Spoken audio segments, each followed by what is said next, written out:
Unajua sisi hapa kanisani hatushitiliwe na maneno wala eloquence ya mhubiri. Kitu ya kwanza inatuvutia ni maisha ya ule mhubiri mweko na tuhubiri. Na kwa leo Bwana ametupatia mtumishi wake mwaminifu. Mimi naweza sema ni mwaminifu sababu nimetembea naye miaka ya kutosha na mimi naona uaminifu yake. Niko na ushuhuda yake. Na atasema maneno yenye anaishi na ile maneno italeta uzima ndani yetu. Basi tutampokea Pastor Michel kwa vigelegele.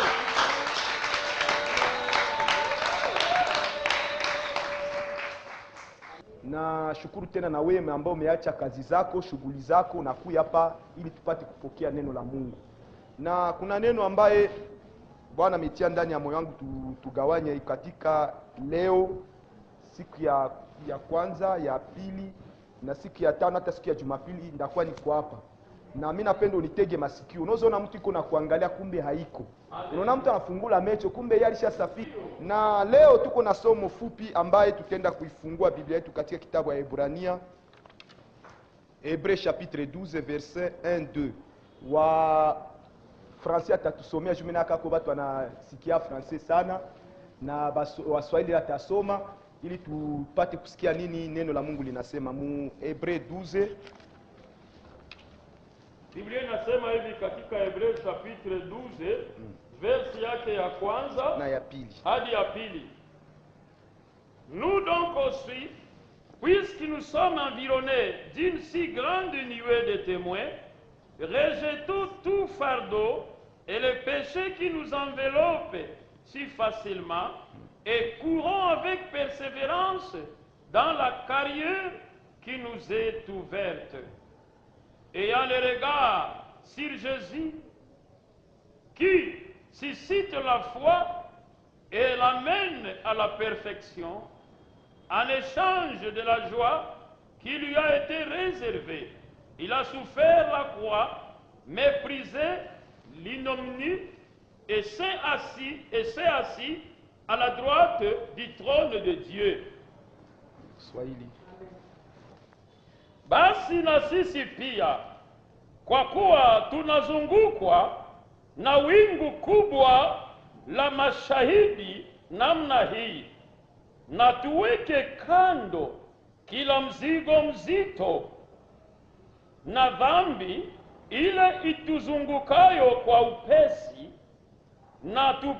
na tupige mbio kwa saburi katika yale mashindano yaliyowekwa mbele yetu, ukimtazama Yesu mwenye kuanzisha na mwenye kutimiza imani yetu, ambaye kwa ajili ya furaha iliyowekwa mbele yake aliustahimili msalaba na kuidharau aibu, naye ameketi mkono wa kuume wa kiti cha enzi cha Mungu.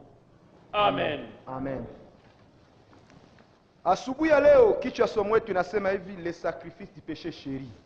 Ndio kichwa ya somo letu ya asubuhi ya leo. Le sacrifice du péché chéri wala mignon. Yote ni namna moya, mignon wala chéri ni namna moya. Na Biblia inasema ya kwamba basi na sisi pia, kwa kuwa tunazungukwa na wingu kubwa la mashahidi. Amen. Unajua mtu wa Mungu, tunazungukwa na wingu kubwa ya batemwe. Unajua témoignage ni kitu kia maana.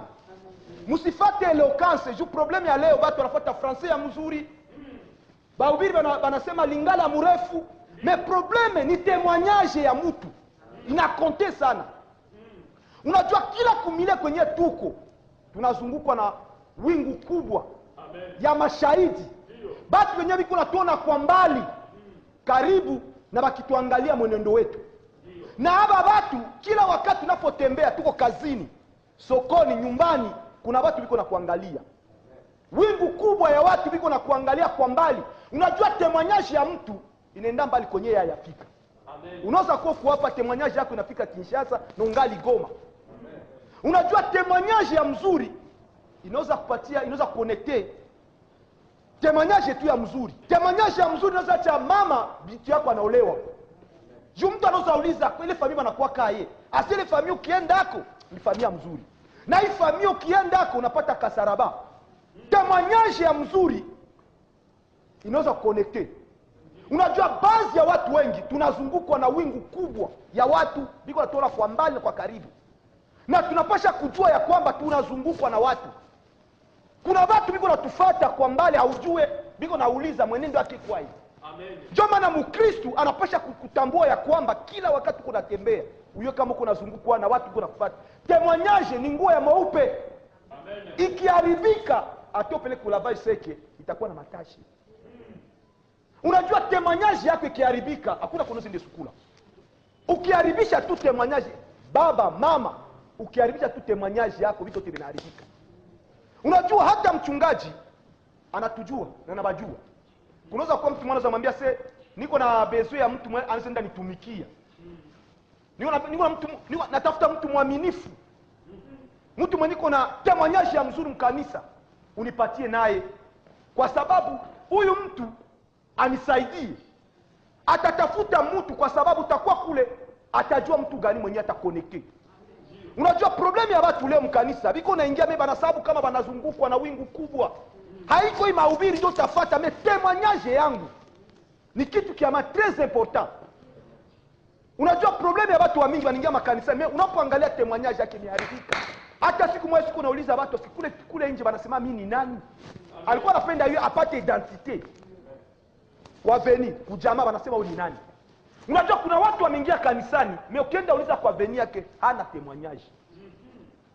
Kuna masituation itatuconnecter, batu ya nje ndio watasema ule mtu ni mtu mzuri.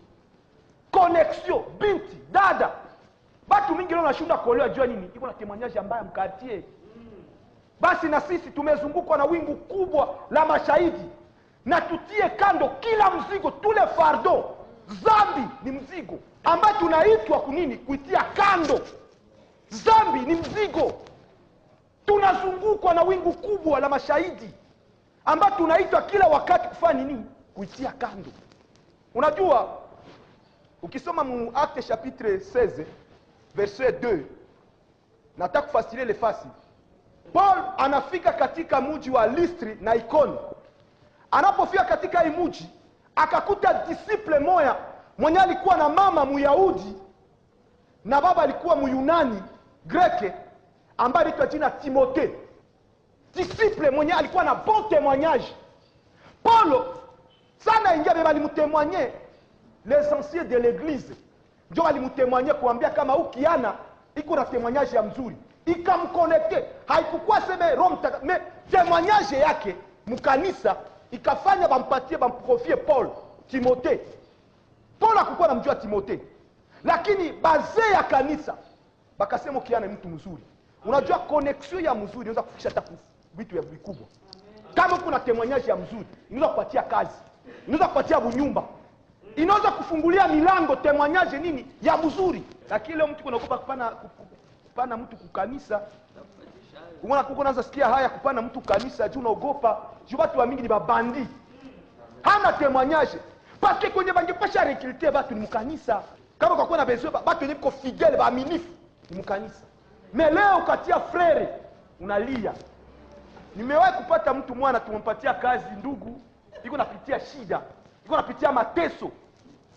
Tunasema frere, na wewe ikala kwanza kutafuta hata sabuni.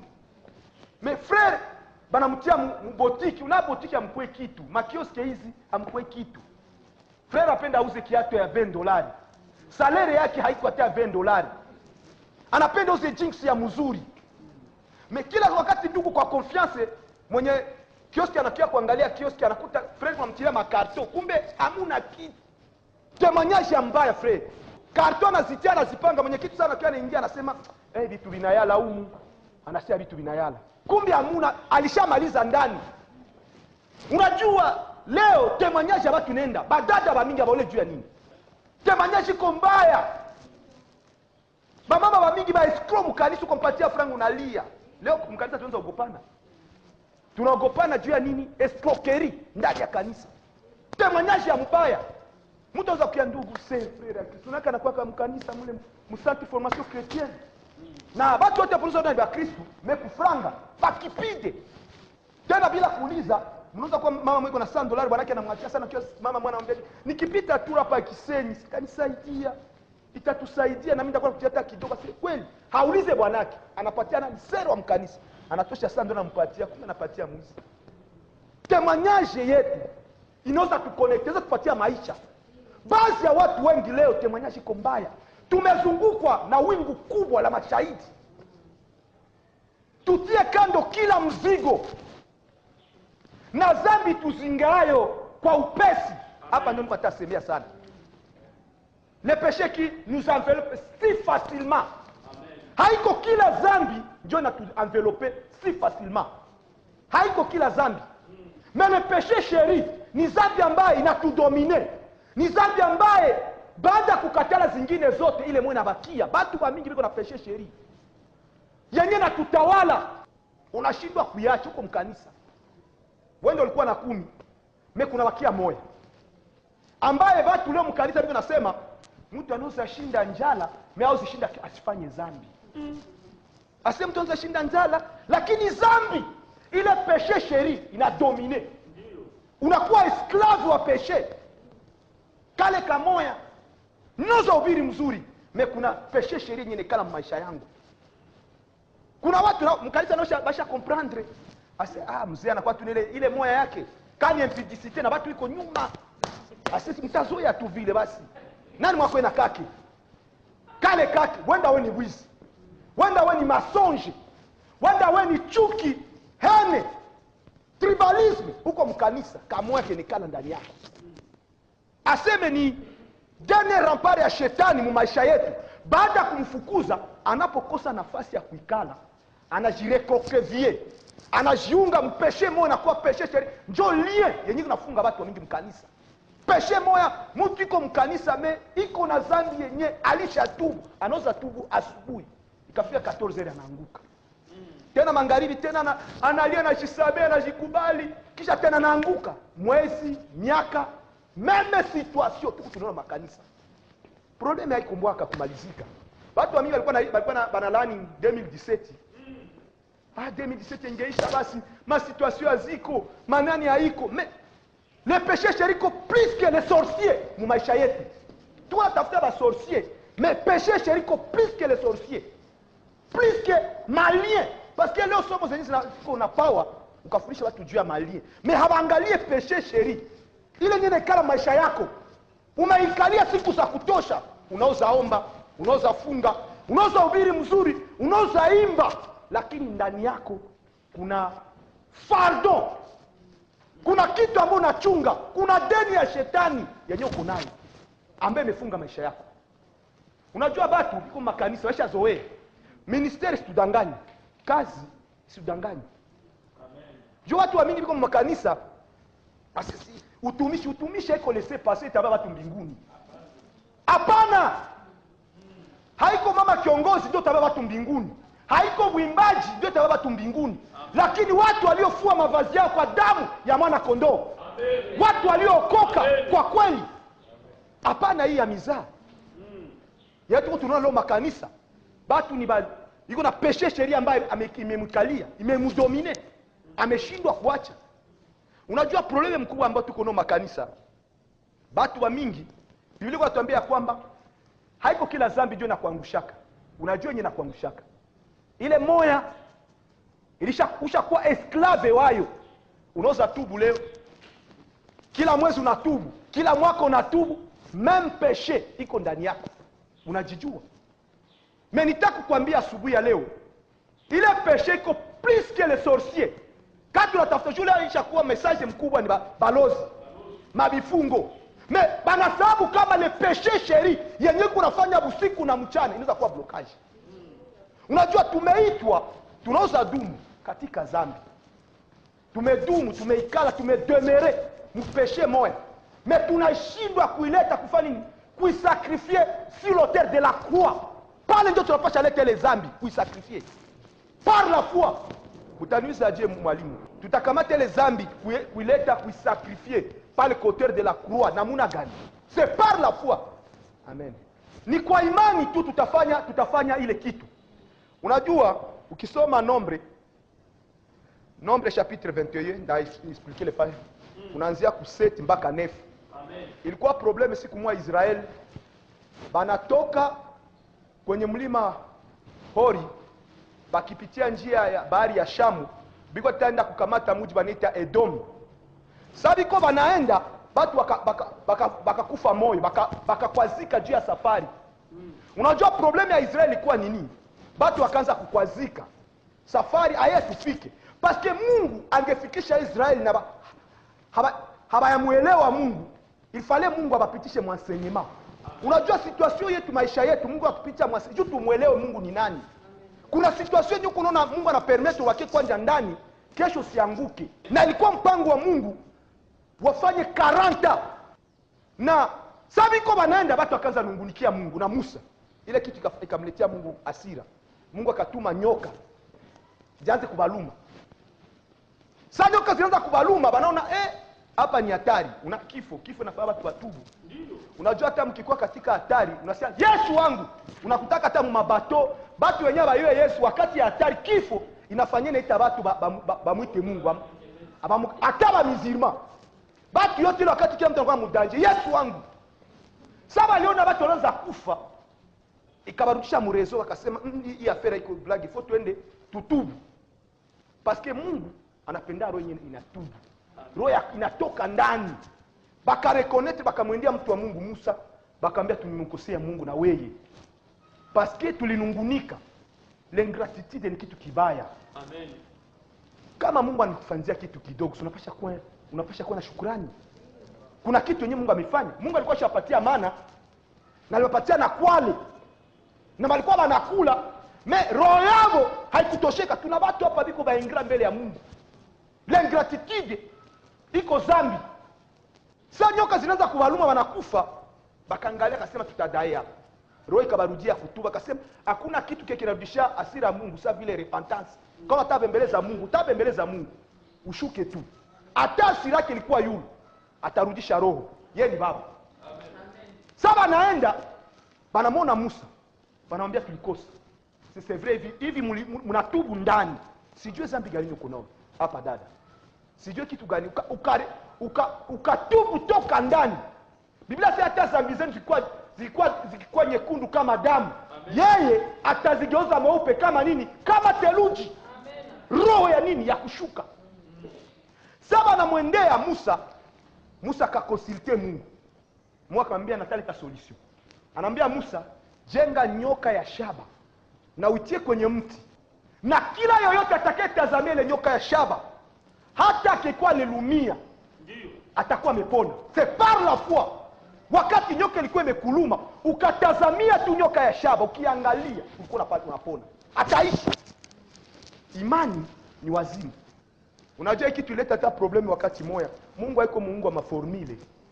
Mungu alitembea na Israeli ile wakati na nyoka ya shaba. Wakati ya Jeroboamu naye anataka inua nyoka gani? Nyoka ya shaba sana anafanya division.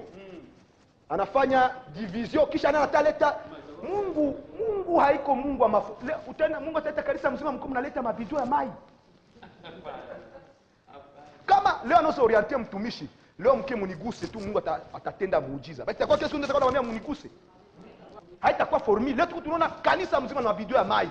Nyote mtia mikono kwa radio. Ni nini? Le même problème yenye Jeroboamu naye alifanya na anataka kuleta nyoka ya shaba na ilikuwa kiko inspiré. Ilishaisha success yake. Mungu aliitiliza kama ile temps. Amen. Aliitiliza ilikuwa na wakati yake. La tozileta nyoka ya shaba tuitie mkanisa hapa. Itakuwa uchawi. Amen. Itakuwa sorcellerie ndio tunafanya. Parce que même Yesu, miujiza Yesu alifanya kwa wakati Yesu aliombea mtu juu ya macho. Anamtilia mikono, kuna mwingine alikamata na tema matope anamwambia une kwenye kisitu. Alikuwa na multi system. Saint Esprit alikuwa anamuongoza kwa kufanya miujiza. Haitakuwa formule mwa mwenyewe wote. Leo utakuta kanisa mzima tunakuwa na system. System mwenye ndio nyewe wote. Juu kama Mungu aliopere leo mchungaji na wewe leo mwa hii formule. Ndio itakuwa formule mwenye unabaniaka kwa Mungu. Nataka kuelezea kitu kimoja. Palipo tazamia nyoka ya shaba. Kila yoyote alikuwa meumu. Alikuwa amepona. Najua tunarudia mu Jean chapitre 3 verset 14 à 16. Kama vile Musa aliyeinua nyoka jangwani Na hivyo hivyo mwana wa Adamu ameinuliwa, kila yote atakaye mtazamia atapata nini? Uzima.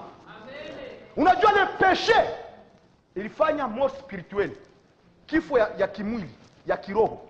Zambi inafanya watu wengi biko wamekufa. Mwancienne alliance bado kwa kufa mort physique, nyoka likuluma unakufa pale pale. Mais leo tuko na watu makadavre. Ndio. Sasa leo tutainua macho kumtazamia nani? Yesu, ambaye ni nyoka iliyoinuliwa, na kila yoyote atakaye mtazamia atapata uzima tena wa milele. Vie éternelle iko ndani yake. Amen. Par la foi. Jomani wakwambia dada yangu, mama yangu kwa hapa. Siku za mingi uko na péché chéri. Amen. Zambi ambaye umeikalia.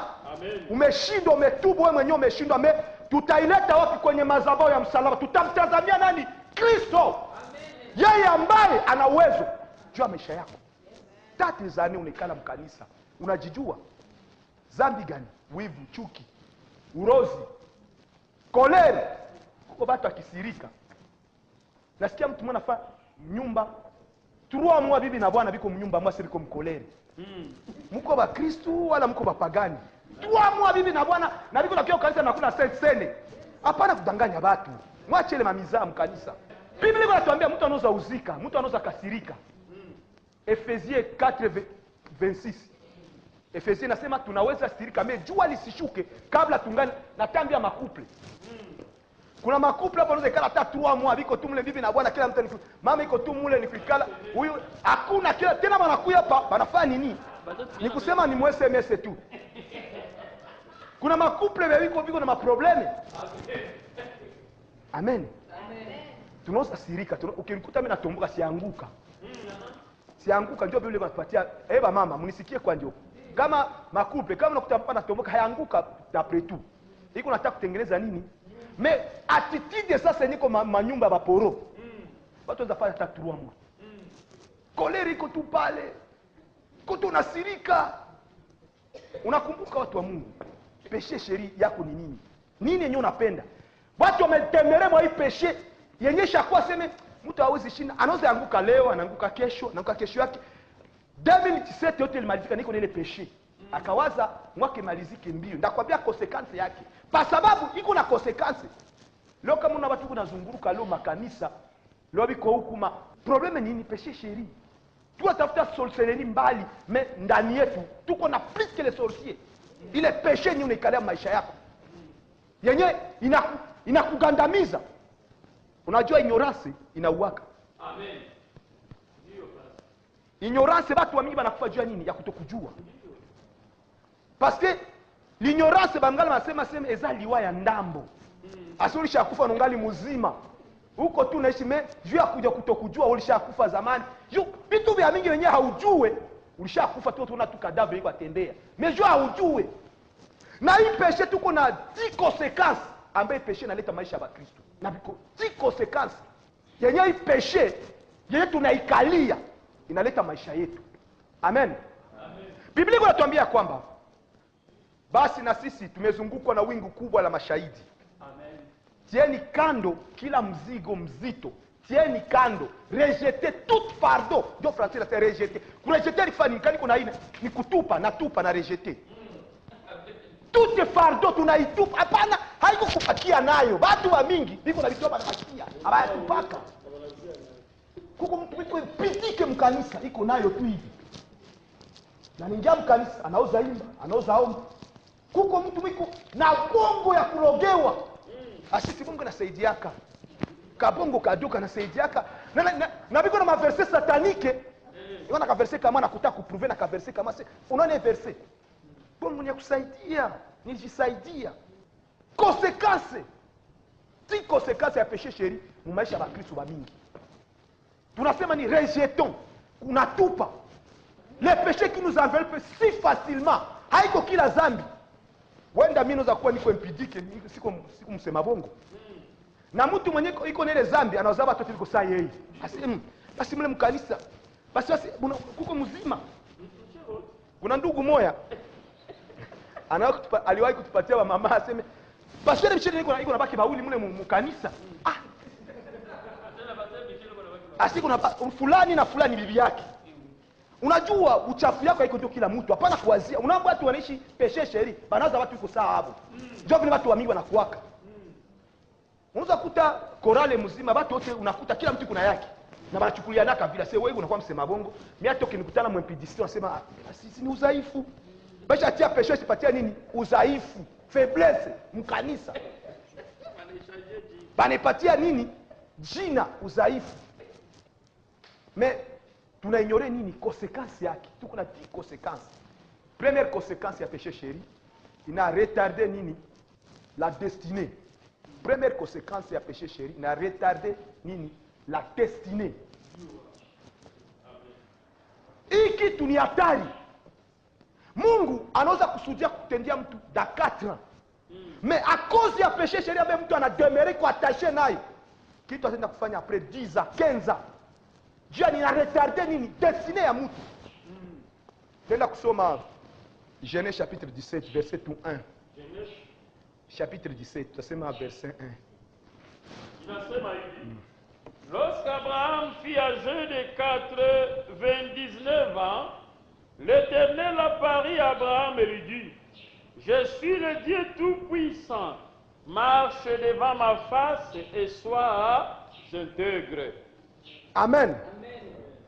Abraham alipokuwa mtu wa miaka 99, Bwana akamtokea akamwambia.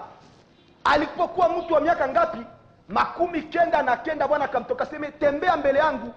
Mimi ni Mungu Mwenyezi. Tembea kwangu kwa uaminifu. Kwa ukamilifu. Amen. Unajua hii wakati Abrahamu ukisoma Genèse chapitre 15 verset 4, Abraham anaanza kufanya discussion iko nalia. Asema Mungu unaniacha. Unaniacha mimi nataka kufa bila mtoto. Ndio mimi nataka niko na mabie, mimi sina mtoto. Unataka niacha Huyu mtumwa wangu Mudamaski Eliezer ndio atakuwa murithi, kwa sababu kulingana na mila yabo, kama ulikufa hauna mtoto, uko patro, uko na batumwa, ule mtumwa wa kwanza ndiye alipasha kurizi. Kama ulikuwa hauna uzao, alipasha kurizi. Ukakufa analikipere heritage yote. Sasa Abraham alikuwa na mabitu. Sasa iko naambia Mungu unanipenda mimi nataka kufa, me sina hata murithi mwenyewe atanigomboa baada yangu. Abraham iko na kukufa kwa Mungu haiko na kukufa. Kuna watu iko na kukufa, Mungu haona kukufa yako. Hapana. Abraham alikuwa shanza proclamer kukufa, me Mungu yako na kukufa. Kungali kitu. Sasa nyinyi kuna lalamika. Verset 4, ndio Mungu anasema katika kiuno kyako kutatoka nini? Mtoto. Mkiuno yako tutazala, hata aje naendelea. Situation hiyo kunapitia dada yangu, Mungu atafanya kitu. Hapana angalia aje. Hapana kama ni connaissance, compétence. Habenge choisir David kukuwa roi. Kwa sababu kukuwa roi kunakuwa critère. Ndio. Jukwe roi au accéder royauté. Uzaliwe kwanza mfamie nini? Kisha bakupeleke pale. Me Mungu yeye haangalie hili, usiangalie competence yenu. Usiangalie mjamenyo unatokea. Paske ingelikuwa ile kama David hangekuwa, hakukuwa shwa yake ilikuwa haiko. Me Mungu anaweza kushanjia. Mungu yeye iko mwaminifu watu ambao wanatembea pamoja na yeye. Abrahamu Mungu anapomwambia kama atapata mtoto, anaika siku anachunga mtoto. Chapitre 16, siku zinaendelea. Sara na mwana anamwendea Abrahamu. Sasa siku zinaendelea basi. Kamate kijakazi.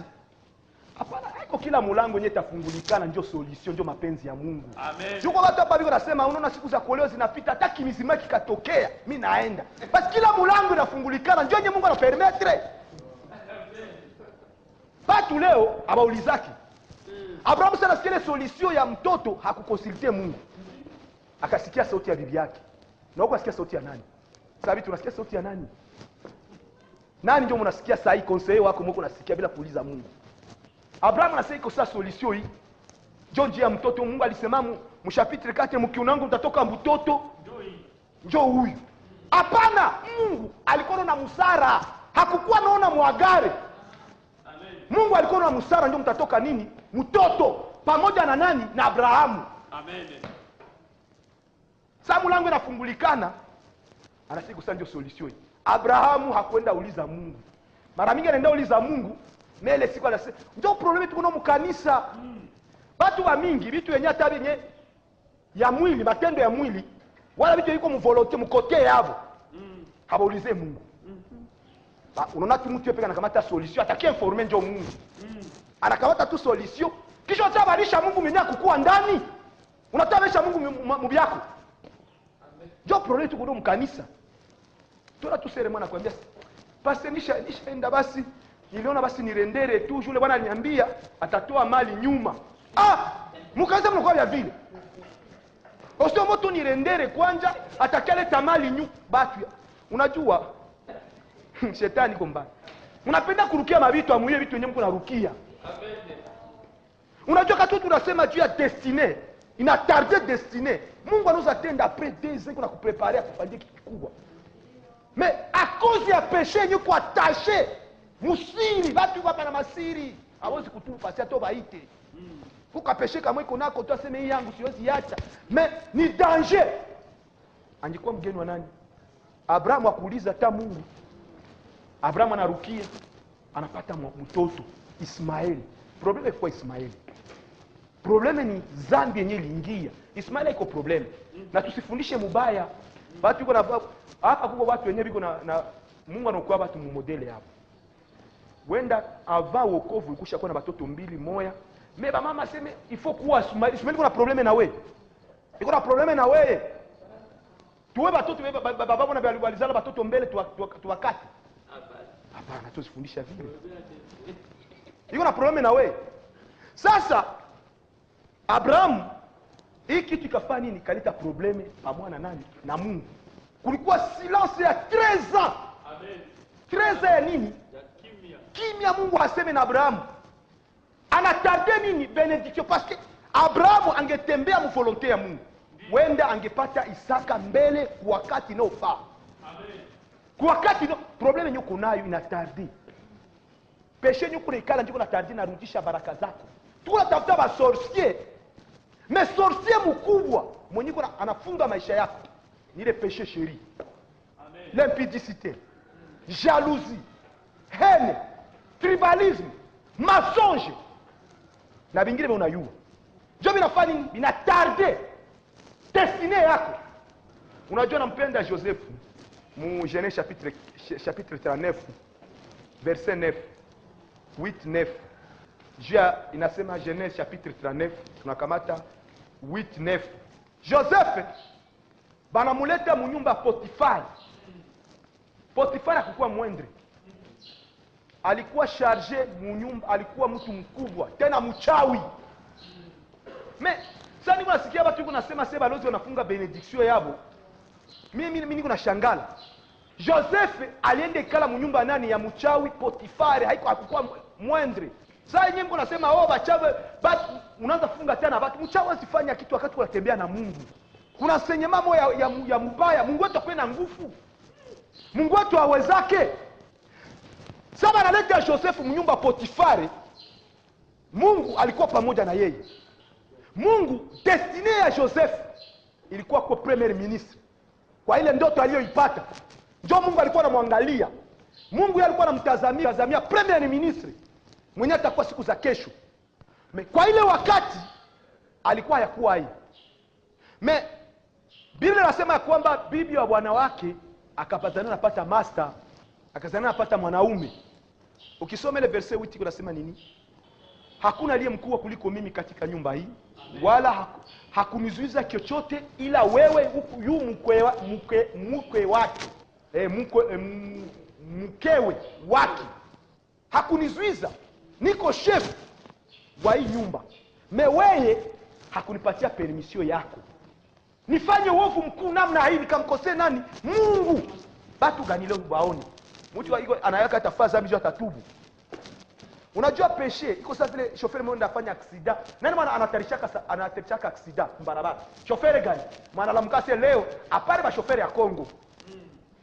Apare ba chauffeur ya Kongo. Juu hapo kesi wanagongana na banauaka watu juu hakuna kupata mabeba. Mais kuna fasi zingine kwa sheria ukafanya accident na kuravir nini? Permis yako maisha yako yote na banakufunga.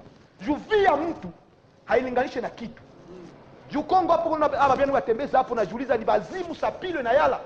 Biko nagonga watu na hakuna kuwafuata na hakuna kuwauliza, na nakimbia na naenda tena. Kesho atakuwa na permis de. Kuna fasi zingine ukaua mtu papa, maisha yako utafungiwa na hautatembezaka gari. Sasa leo tuko na ile problem mkanisa. Batu yuko na prepare kufanya zambi asiye batatubu. Tunataka nyumba kwa mwaka huruma, unaona mtu analia, unazania kumbe analia, kumbe hakuna na kalme nini? Conscience. Batu una kalme ma conscience mkanisa. Tu ana kalme tu na manashikubali tu. Unaona kitu alisema wewe nisamekisha, anatoka nyuma kanisa tena anaanguka peshe sheri. Tena anaanguka na zini. Kani msema bongo na jo vi yake. Jama hayatokaka. Parce que ni péché ni na tu dominer. Ni péché ni comme partie intégrante ya notre vie. Notre habitude yetu ya kuifanya ile zambi tunaishi ndani. Mais nitakwambia nini? Jeune garçon face ya mama boss. Tena mama boss nyana kuproposer, haiko kila mtu. Ba jeune, haiko kila mtu. Mais uyue Mungu. Mwalikuita. Ngizani bado watu waliko hapa. Centre de formation chrétienne ngizani habiko. Manoza kwa fasi nyingine pasteur. Babuzini nyingine. Habiko hapa, habiko. Habiko mu centre de formation chrétienne mimi nayua. Wanaweza jificha huko. Habiko hapa. Tuulize basi. Bale watu habiko hapa. Habiko mu centre de formation chrétienne habiko. Lakini nataka kuambia asubuhi ya leo. Péché chéri inatarde nini destiny yako. Inaichelewesha vitu wenye chakula nyonge kula asubuhi unaende kula na kenzeri inakuwa na apeti. Sitakwisha pola. Buzebu takuya. Una baraka nyingine ifo ujuire. Nongana nguvu yote. Mais juu ya nini? Ya péché.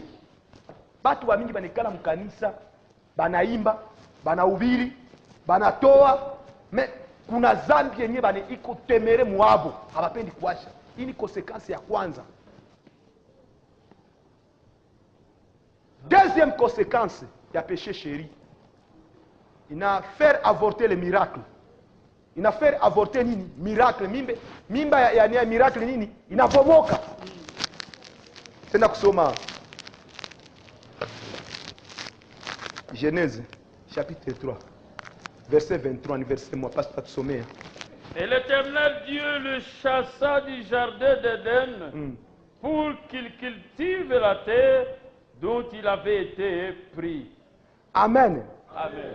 Bwana Mungu akamtoa katika shamba la Edeni aende akailime ardhi mahali ambapo alipotoka. Unajua Adamu aliitwa aishi maisha ya furaha siku zote. Maisha ya furaha. Parce que alikuwa una kisanya vina lumaka. Ushala mnyumba mkitane Mungu kisanya. Mimi nataka kupoze question au ye kisanya. Wala uye mustiki enda Kinshasa papa. Hiyo kazi ngwa Kinshasa mimi nikala hotel. Mustiki inanikosesha usingizi. Mustiki zinalum climatiseur ilikuwa sisi watu zoe climatiseur, hata climatiseur kila wakati usiku mzima kuna inasumbuaka.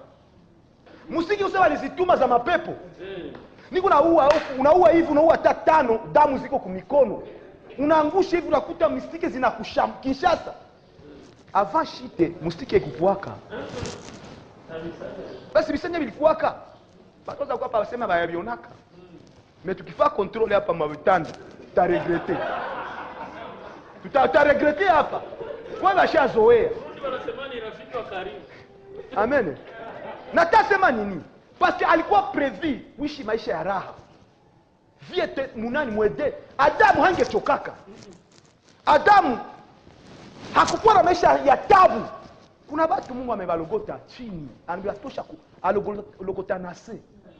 Atombuli liko. Sana fika na mtombola na mtia kunani likolo. Bandugu, wenda uyafika, wewe utafika pale. Hizo mtusaidie sie bote. Swati atuyafika hapo, tuseme sasa uyafika, utafika. Mimi kama Mungu atakufikisha pale. Kuna maisha yenyewe Mungu akikutosha usitike tena kurudishe pale. Napenda témoignage ya Pasteur Désiré Sanda Lubumbashi. Anafika Lubumbashi anakuta mtu moya, Mungu amemtosha chini. Mtu amtoshe mtu mwenye Mungu. frigo uko na telekomande ya gwi nani temperature ndio unapenda. Mimi siaionaka ile frigo kwa sasa, siaionaka. Anafika mwa mtu anakuta frigo ni temperature ndio unapenda, ndio una telekomande a même instant, unakuta unakunya kulingana. Hapana yetu ifo lobeke kwanja uchunge sama haina mai, mais ile kuna komande kugui ndio unapenda, kuna penda kile makali inakupantia. Kisha ule ndugu anambia unaniona vile unaniona. Sio sipenda tena Mungu anirudishe. Anirudishe kwa alinitoshaka. Njoo mtu mwana yua kwa Mungu anamtosha. Amen. Wana kwa Mungu alikutosha. Kama mtu azapata abu nyumba na zania abu nyumba ni bana bulogotaka. Ndio. Sasa liko nalia 38 Sasa anapata abu nyumba, anazania se yendi juu ya vizuri. Anasabu kwa Mungu alimlogota, anipatia tu grace mu watu bafie ba mingi. Mtu mmoja anakuoa anafikia kunyumba, unasahabu. Ndio problem ya watu. Ndio problem ya watu, kisha mtu anafanya bubandi. Unajua, péché chéri natufanya tu avorter les miracles. Nazoea kusema kuna makondisio nyingine yenyewe Mungu akitutia tubanie pale. Amen. Tusitake nini? Iavorter. Miracle fait nini? Iavorter. Adamu alikuwa anaishi mzuri. Alikuwa anaishi vimo ya bien, mais péché ikafanya nini? Ashushu atoke. Bamutoshe mwedeni aende mustike mulume. Kisanya naye ife nini? Imulume. Ateseke maisha kuteseka. Unakula maisha mengine Mungu akitusaidia. Ni wabaelezea mimi naka kwenye Mungu atawapeleka mbali. Mimi unaona kwenye Mungu anatutosha, mimi naka Mungu atakupandisha. Mungu atakuelevea. Mais usitake tena Mungu muujiza nini? Mama mwana beba mimba anafurahia ka avortement. Miezi 9, miezi 8 unafanya avortement. Unaweza furahia. Baada ya mateso kuna miracle za mingi bado shaliavorte. Mimi naka Mungu atainua watu. Mais somo itusaidie. Kitu itatusaidia. Tufe nini? Tuabandone péché chéri. Péché chéri yenyewe unavivre siku za ulishashindwa kutubu. Ulishatubu zingine zote mele moya parce que ishakuwa habitude, ishakala maisha yako. Deuxième conséquence ya péché chéri inafanya nini? Na faire avorter le miracle. Yenyewe Adamu alikuwa prévu kuishi maisha ya uheri katika Edeni. Mais zambi ikafanya nini? Out. Bakamfukuza. Watu wa Mungu. Unajua péché chéri inatutesa. Tuatafuta balozi. Utakuta ule mtu kuna pinga mademo yote ateka, sevro teifu. Na haitaenda pasi. Itakucheka unakuangalia anasema hayo iko ndani. Mezambi yenyewe unaweka. Péché chéri iko plus que les sorciers. Iko zaidi ya wachawi benye unaweka. Unajua musiri. Musiri unayua wewe peke roho yako iko témoin. Roho yako iko témoin. Tuenda kuingia ku pointi ya 3 nitatachia hapa. Tutungali na siku. Ningetaji umalize yote 10 uyue kwenyewe huko. Troisième conséquence. Ina diminuer nini? Autorité spirituelle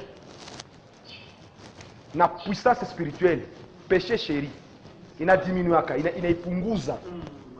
Mamlaka ya kiroho. Unajua leo tunabakia na makelele. Makanisa hiyo na confondre makelele na Roho Mtakatifu. Amen. Unajua kitu mwa pastor amenibariki. Leo makanisa watu bakiuza kachombo hapa banataka baistabilize quartier mzima. Tunabakia na makelele kusumbua watu wasilale kusingizi. Parce que sonorisation tunaleta juste déranger watu. Makanisa inakuwa sasa vile bisi ya nani ya LPG. Baada ya jeune kasi unafungulako unajiuliza na ukatati hadi sio nakwambia toka. Ulishauza. Unasema ni kweli siauzaka nibakie tu ki. Bana kufaire consommer. Guu yabo. Kelele tusikonfronte na Saint-Esprit. Tunakuwa na makelele mingi. Ilitokea hata problem ya Israeli. Biko na probleme biko matapigana wasema ndio mlete sanduku la agano. 1 Samuel chapitre 4 verset 5. Israeli sasa wanaleta sanduku, mkambi ya Bethlehem anapiga mikono. Shetani ile haitamfaa kitu. Tunawakia na makelele sana ina diminue Mungu haiko. Amen. Péché chéri inafanya nini? Ina diminue nini? Autorité spirituelle. Demo atutefukuza na makata. Yule batu tutawakuta. Kesho biko la kata, biko na ni nini? Ni nini? Mnakufa nini? Mimi na poser question. Kama kuna lala, pepo inakuya. Utashimama ndio uyatake ndio unafanya hivi. Uko natingiza watu kishakuwa tu. Ni nini? Basi sauti bila kukuza ba demo. Sauti ndio nikalamika sana ndio itaenda. Unajua kulikuwa mtu mmoja mbiblia alikuwa rempli, alikuwa loin du Saint Esprit. Banamuita nini? Samson. Juge chapitre 16 verset 19. Huyu mtu alikuwa capable ya kuwa simba na mikono, na alikuwa maîtrisé na nani? Na batu. Mtu mwenye anaua simba, me batu anamkamata. Juu ya nini? Autorité yake, puissance yake ilikuwa imeshuka. 19 inasema hivi, elle s'endormit sur ses genoux, akamlalisha kwenye kiko wanangu analalisha watu, analisha manome kunini? Kumagoti. Una watu mwa kupanya na kulalisha tu na busingizi bunakamatika. Dalila mwanamke et a appelé un homme, elle rasa les 7 tresses. Mtu anaweza la kumagoti mamukate nywele na busingizi anamuna gani? De Samson. Mtu amukata nywele na analala kubusingizi. Et commençant ainsi à le dompter, il perdit sa force. Akapoteza nini? Nguvu yake. Elle dit alors, les Philistins sont sur toi, Samson. Samson iko zaniko na nguvu, anambia ba Filistini hapa banakuya. Et il se réveilla de son sommeil. Akawaza ngali na zile nguvu zake. Et dit, je m'en tirerai comme les autres fois. Nitafanya kama zile siku zingine zote. Akajinyorosha. Et je me débarrasserai. Ndabapiga. Il ne savait pas que l'Éternel s'était retiré de lui. Mungu alikuwa amemwacha. Unajua probleme leo, péché chéri nafanya nini? Inadiminue nini? Autorité na puissance. Leo tunabakia na makelele, pepo wanatuletea pe nashindikana kutoka. Ndio unakuta watu liko ingia mkanisa, mapepo banashindwa kufukuza pepo. Pepo iko pale ni kuordone, haiko sauti, haiko makata, haiko sikatale. Kama unaweza fanya ile majeste, kama ushizoea, mais haiko ile ndio utafanya. Mimi nilipozie watu question, kama unaweza kuwa unasantire ça ne va pas yule ya nyumba wala inji ya nyumba, na uko unalala, utafanya position gani? Utakamata mama Shekina, unaweza kamata position gani? Na uko unalala kwa kitanda, utakamata position gani? Utashimama uanze fanya ile masisteme, utafanya utakamata mamlaka position gani? Utashimama, utalala. Unanifuata? Sasa hii yenyewe tunakuwa na makanisa leo inalinganishwa na hii parce que watu habana tena nini? Autorité. Habana nguvu za Mungu zimeisha. Jua ni ya péché chéri. Péché iko maisha ya watu mingi. Imefanya nguvu za Mungu zifanye nini? Zipunguke. Zikuwe kidogo. Mkanisa tunabakia na makelele. Amen. Samson alikuwa na uwezo, aliua watu 1000 na mashwari ya nini? Ya punda. Lakini akakuwa maîtrisé na nani? Na watu wakamkamata. Watu wanakia wanamkuta alizana ngala nguvu za Mungu sana. Baisha mkata nywele. Alipenda usharati kuliko Mungu. Vitu gani unapenda leo? Péché gani yenyewe kala maisha yako unaipenda sana kushinda Mungu? Yenyewe kuna entretenir kwa siri, watu baonake, kwa watu kwa balevi mkanisa, tunaona balevi. Tena hivi basha tuletea masisteme moja ya nani? Ya manane matangausi. Nani nani Gargazoke. Kwa Gargazoke mwe na huwa batu mingi. Batu kuna balevi makanisa, sasa wanakunya Gargazoke kumbe ni balevi. Bangi nyosha ndetea batu. Kwa hiyo haiba nipendaka. Vimba, majina ziko za mingi sio na nyinyi mnazijua. Miracle, Simba. Mekuwa tu kuna Shikote. Banepanga majina batu kuna kunya pole pole, musiri, asia kunyorosha mifupa. Péché chéri. Amen watu wa Mungu. Leo tunatoa consequence, tunaenda kushimama. Najua Mungu anajua. Shimama pale kwenye huko tuombe Mungu.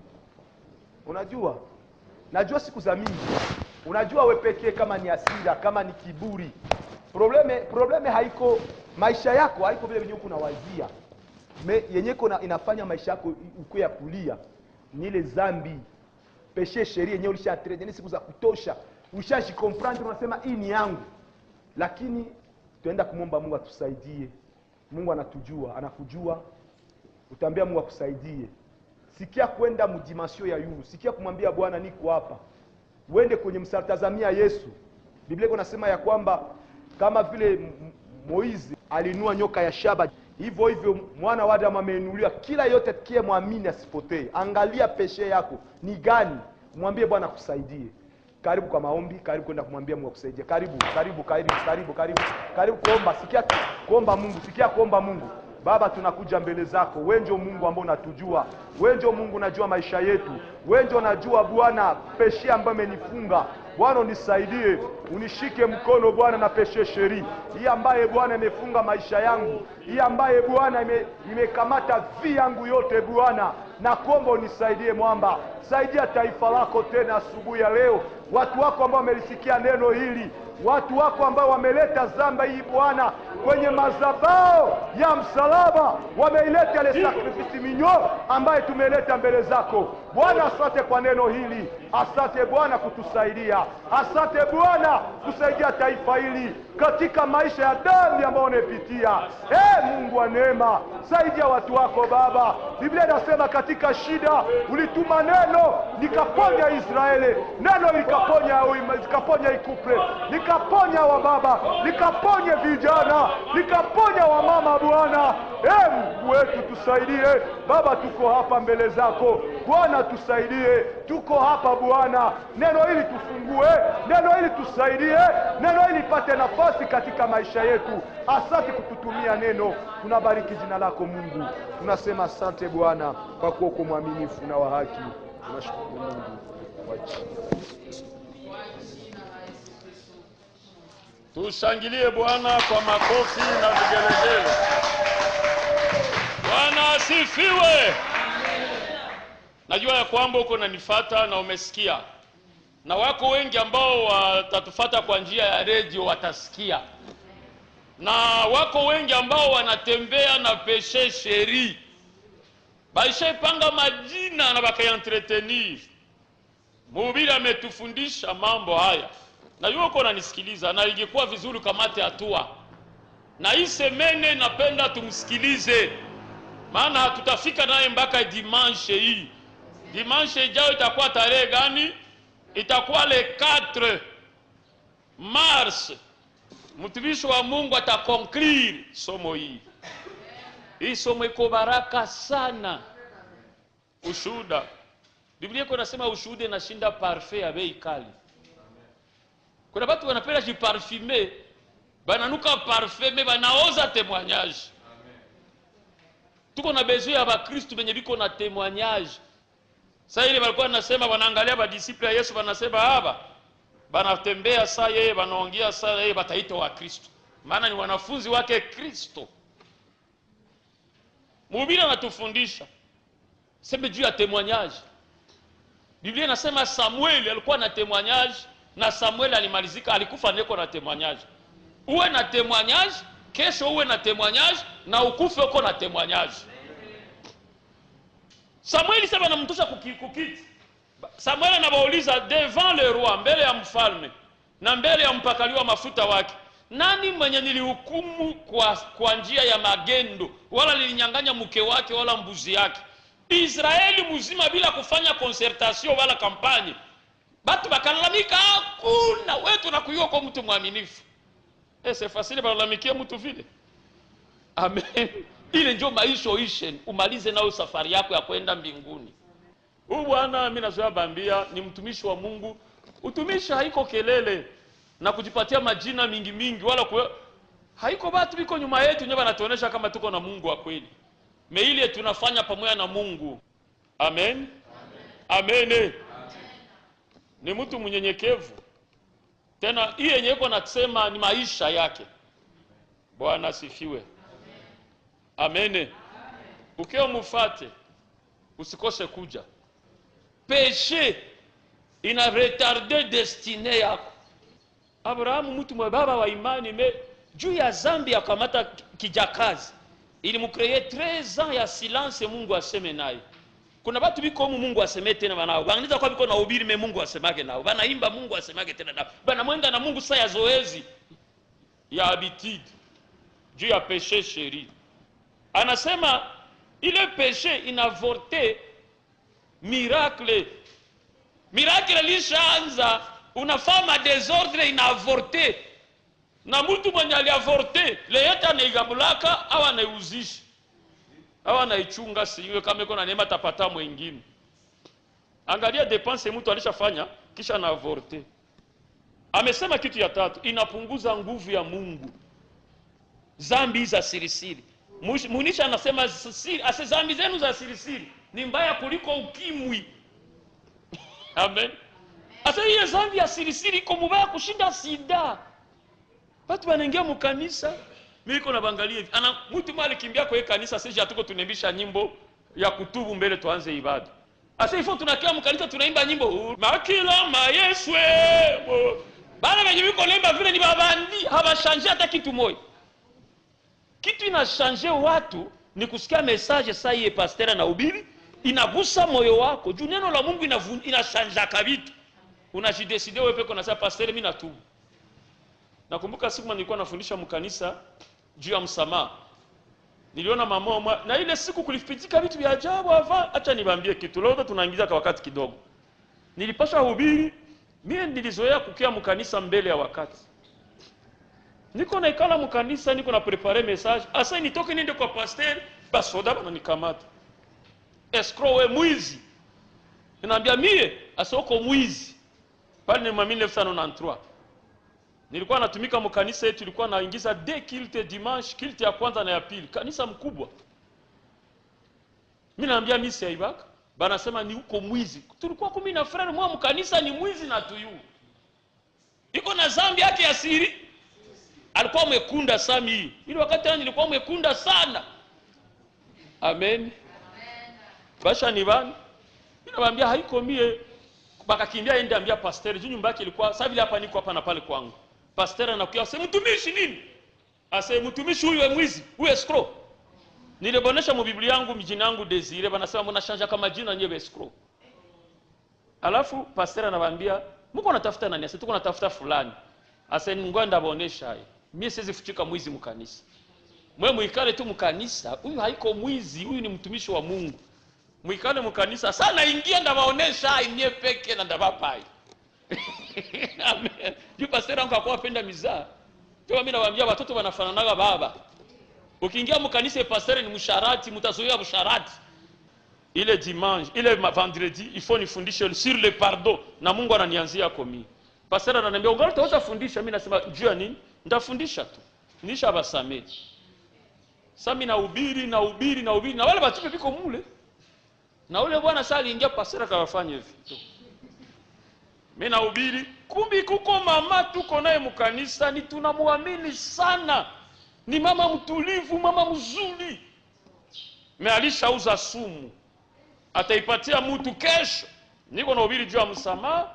Kuko patron wake alimcreate probleme mkazi. Labda alikuwa anafuata azini na yule mama anakatala. Akamtoshesha mkazi. Mama iko nasema avani toke mkazi siku za walinipa za kuprepare me remise reprise na ota fa remise reprise na dunia. Alishauza poison moya atamtibia au systeme moya hivi. Mimi niko na ubiri juu ya msamaha, mama anasimama mkanisa iko nalia na lalamika. Sasa niko na kutengeneza pastor anasema sungui, asa hapana, ndabisemea mbele ya watu. Anakia anakimbia mbele. Una mtu mwenye anaguswa na evangelia na ya tubu ya bie. Hapana manyimbo mko naembisha watu na watu kwa vile bakushanje. Ese kwa watu wenye batatoka na mazambi sheri humu. Museme kwanza. Ese kwa mtu batatoka na zambi sheri humu. Mama anasimama anasema aba kwake humu. Bana kwa mangambo ya virava, manyantende. Anasimama anasema niko na poazo kwangu nilipasha uwa patron wangu kesho. Mimi natubu. Akienda kaileta. Injili na busaka. Siko mhubiri. Mkuye mfuate mafundisho. Na inawezekana labda kuna wengine watatufuata ku radio. Tulipenda kusema ya kwamba hii mafundisho itaendelea. Juu tutaanza pitisha hii enseignement. Hivi nitatravailler enseignement ya leo, ya kesho, ya mercredi, ya jeudi. Itusaidie deja samedi ou vendredi tuanze pitisha ya leo dimanche. Amen. Juzi fatane timbaka dimanche na yatafundisha dimanche ipite lundi. Jina la Bwana libarikiwe. Amen. Ita watu wake basaidike. Hapa hatuko na gabula maburse, tuko na gapatia watu uzima. Tushangilie tena Yesu kwa makofi.